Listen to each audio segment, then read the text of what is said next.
Well, we're on the road to Hell in a Cell with my predictions going to be going after this Smackdown review.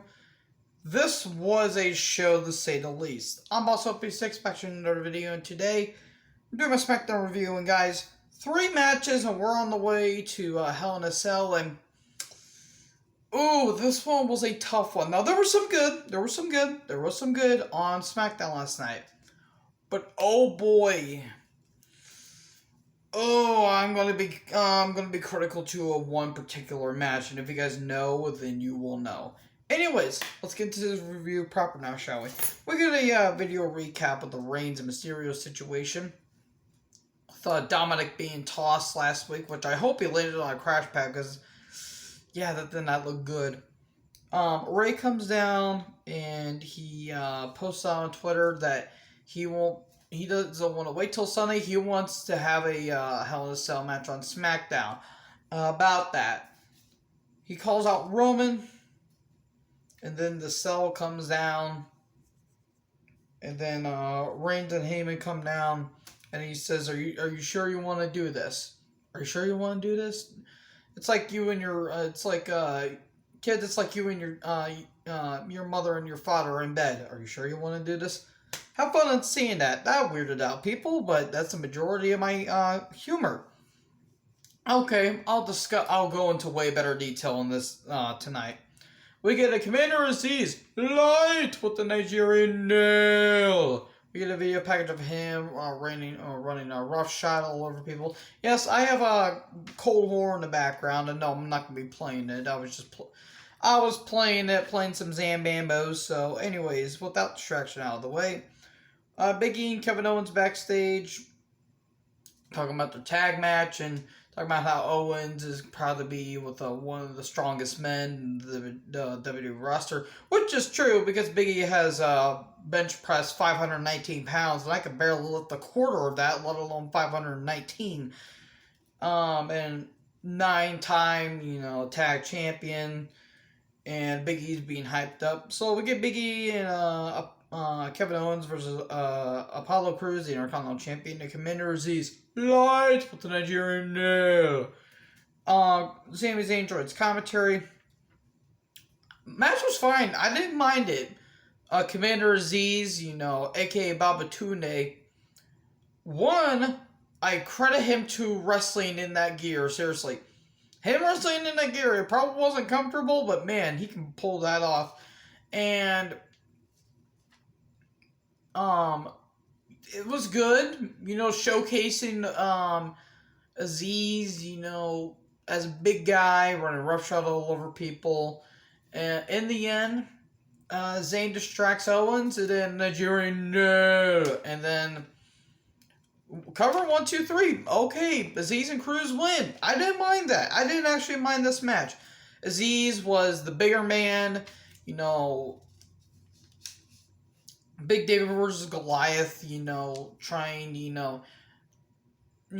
throw everything at him, tried to take him down, but in the end he was too much. And then another Nigerian nail to Owens. Zayn's backstage, laughing about it. More on this in a little bit. A Battle for the Crown video package. We get, the Noble Nakamura versus the Cruel Corbin. Who will rule them all? Alright, Pearson and Villa backstage. Owen shows up. He wants Sammy at Hell in a Cell. Okay, wish granted. Battle for the Crown, Nakamura versus King Corbin. This match will win about 5 minutes. 5 or 7 minutes. Kinshaw said 1, 2, 3, and Nakamura has the crown. Cool, Nakamura's getting featured. I didn't care about this match. Which sucks considering the talent.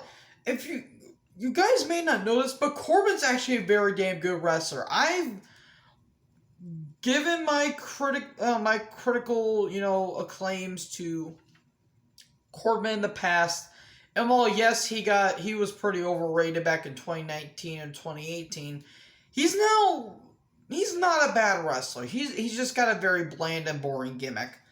So what are they gonna do now? I don't really know. Bianca comes out and talks about, about how Bayley laughs at her and talking about being bullied.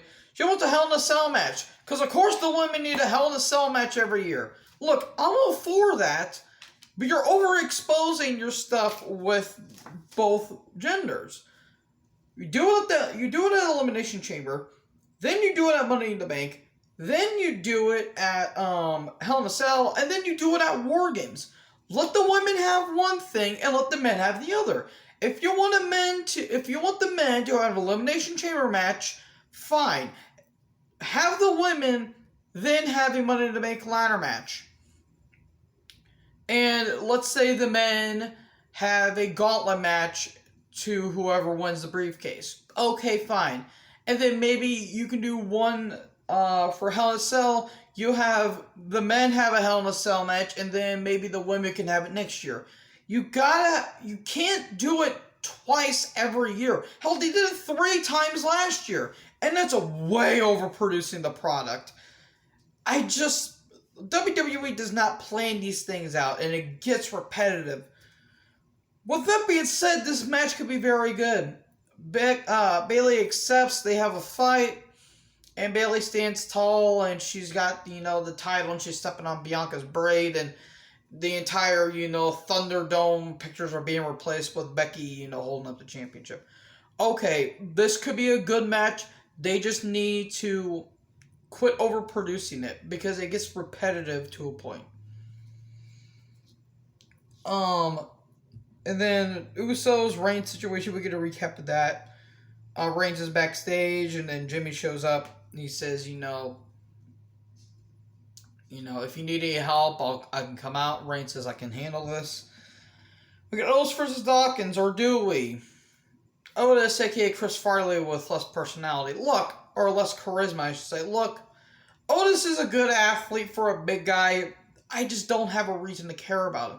Now, the double teaming they did with Otis, what Gable and Otis did to Dawkins, I did in mine. It's just, if you wanted to make Otis be this monster that just rams roughshod over people, quit making him do comedy stuff that he did with Tucker and Heavy Machinery. Seriously, I don't get it.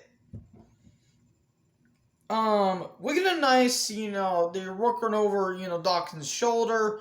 We get a nice double team where Otis hits a discus clothesline and Gable does that into a German suplex. That was cool. I did like that. That was a pretty cool spot there. Dawkins looked like he landed on his neck, too. Okay, cool. And then we get a recap of the Rollins-Cesaro situation. And then Cesaro's backstage, and then Rollins shows up.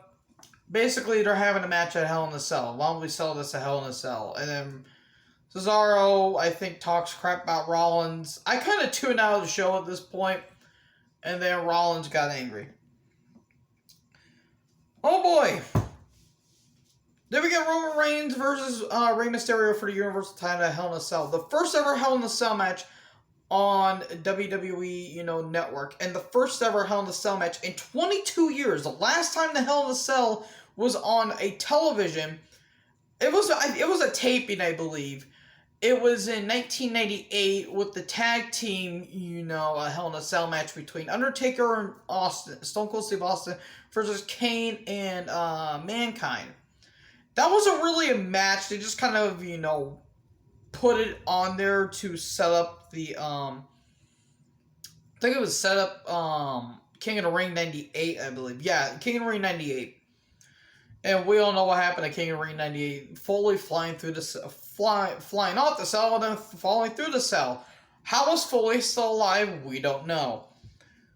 Look, this match was underwhelming. It wasn't terrible. This wasn't one of the worst Hell in a Cell matches. It was disappointing at best. There were some cool spots. We get a fire extinguisher usage. Chair usage. The problem is, okay, first of all, the commercial breaks. I talked with my good buddy Matt about this. That if you're having a big match stipulation on television, you don't need to have commercial breaks. For example, Brock Lesnar versus Kurt Angle, and I forgot what the day was, but it was September 03. It was their SummerSlam rematch for the WWE title, their Iron Man match. Great match. It sucked that it did not need commercial breaks. It did not need commercial breaks. I understand that you want the audience to take a break every once in a while, but don't make the commercials so long, or don't even have commercial breaks. This went on for 17 minutes. This could have been any other match, and it still would have had the same result. It still would have been the same exact thing. Again, this wasn't a terrible Hell in a Cell. There have been way worse. Seth Rollins versus The Fiend, or Undertaker versus Big Boss Man 1999. Anybody? Exactly. This match was so underwhelming, but I get what they were trying to tell here. There were some good spots. Mysterio getting thrown around, he trying to take down Roman. It was so underwhelming though. Like, there were some cool spots, but again, it was underwhelming. Roman spears himself through a table. Then 15 minutes later, not 15 minutes, Jesus, 15 seconds later, he is beating the hell out of Mysterio. He no-sold it. And then Roman just beating down Ray, but then we get a splash with the chair. Then we get a frog splash. We get a 2 count. And then Reigns just freaking chucks Mysterio. That was a cool moment. That was cool. He powerbomb tossed Mysterio into the cell. That looked brutal. I hope Ray's okay. Then like a weird, guillotine choke. It was like the same submission hold like Cassius Ohno used to use back in NXT. Where he like grabbed him like this and choke him. It's kind of like the RKO, except if you like put him in a front face lock and try to tap him out. Reigns wins, and then Jimmy comes down. We get another guillotine choke, and there you go. Cool! That's all I got to say about that. On to my predictions. My predictions won't take as long, though. Yeah, again, I just thought that cell match was so underwhelming. If you would have given Ray and Reigns 20 or so minutes, Ray trying to beat Roman with every inch of his life, to avenge his son, get the title off of Roman, and bring, respect into the family name. Okay, I would have gotten that. Match may have been fine, but I would have gotten that. Instead, we got a pretty piss poor match for the Hell in a Cell, but that's how the cookie crumbles, I guess. Okay, Hell in a Cell prediction. Seth Rollins versus Cesaro. Most likely going to 50-50 book it and give it to Rollins. I would like to see Cesaro win, but I think they're going to give it to Rollins. And then maybe it will culminate in maybe a steel cage or a street fight. Maybe. I'd save it till SummerSlam. I want to do it at Money in the Bank or the next Smackdown. If Rollins is winning, have Cesaro, maybe, or you can have Cesaro win here, and then Rollins can probably, cost Cesaro the Money in the Bank ladder match, and then maybe they'll culminate their feud, maybe at SummerSlam. Who knows? I'm having Cesaro winning. We get Sami Zayn versus Kevin Owens. I think Sami Zayn's gonna win here. If Owens wins, then what are you gonna do? I like Sami Zayn. I don't know what they're doing with this character, this whole conspiracy theory gimmick. They should have had Alex Jones be his manager, but I digress. I think Sami Zayn's going to win. I'm having Sami win. Nothing against Owens. They had a pretty entertaining match at Mania, I will admit, even though that Logan Paul was in it. And then Shayna Baszler versus Alexa Bliss. If this ain't going to be the worst match I've seen of 2021, then that is astounding. Considering what we got from Raw between Nia Jax and Alexa Bliss, that is saying something. Alexa's winning. I love Shayna. Why does this match need to exist? Seriously, why does this match need to exist? Oh, yeah. Then we get Bianca Belair versus Bayley. Hell in a Cell match for SmackDown Women's title. I'm having Belair win. I wouldn't give Bayley the title just yet. She'll probably get it down the line later. Let Bianca have her moment in the sun. It will establish Bianca as being a credible champion. Bayley trying to use every trick in the book to try to, win the title and all that stuff. I feel like they're going to give it to her, and I wouldn't be mad. I'd just be kind of disappointed because I love Bayley. Her character work is incredible. I just don't think she needs a title right now. Maybe later, but not right now. Considering that she had a year-long reign with it. Then we got Rhea Ripley versus Ric Flair's nepotism project, if you rather. Charlotte Flair. Raw Women's title. If they don't give it to Charlotte, I will be amazed. I want Ripley to win. They're going to give it to Charlotte. Because we can't have nice things. Please, for the love of God, let Rhea win. Don't give the title to Charlotte. They're going to give the title to Charlotte, aren't they? God damn it. Okay. Last one. Last chance Hell in a Cell match for the WWE title. Drew McIntyre versus Bobby Lashley. This will probably go 30 minutes. Maybe 25, maybe. Let these two beat the ever-living hell out of each other. Because they have in the past. Their Backlash 2020 match was fantastic. One of the best matches I've seen. Hell, their Mania match was great. Even though that the ending was kind of fluky. This could be a very good match. I want Bobby to win. I'm predicting Lashley to win. I have a feeling they're going to give it to McIntyre. If they would have Kofi win, and Kofi can, hang with Lashley for maybe 15 or 20 minutes, okay, that's cool. They're kind of hot shot in this feud, and I'm not liking it. I hope that Lashley retains. Drew will get it down the line, maybe within the next few months. Have Lashley just go on a tear for the next 3 to 4 to 5 months. Hell, have him held to the next Rumble. Have Lashley have a long title reign because, by God, that man deserves it. Anyways, what do you guys think of this predictions? Who do you have winning at Hell in a Cell? And who do you what do you guys think of this episode of Smackdown? Do you think it was good? Do you think it was bad? Let me know down in the comment section below. I'm going to be making my AEW Dynamite my review after this video is uploaded. So make sure to like, comment, subscribe, join the herd. Talk to you guys next video. I almost forgot to do my epic gesture. Peace out.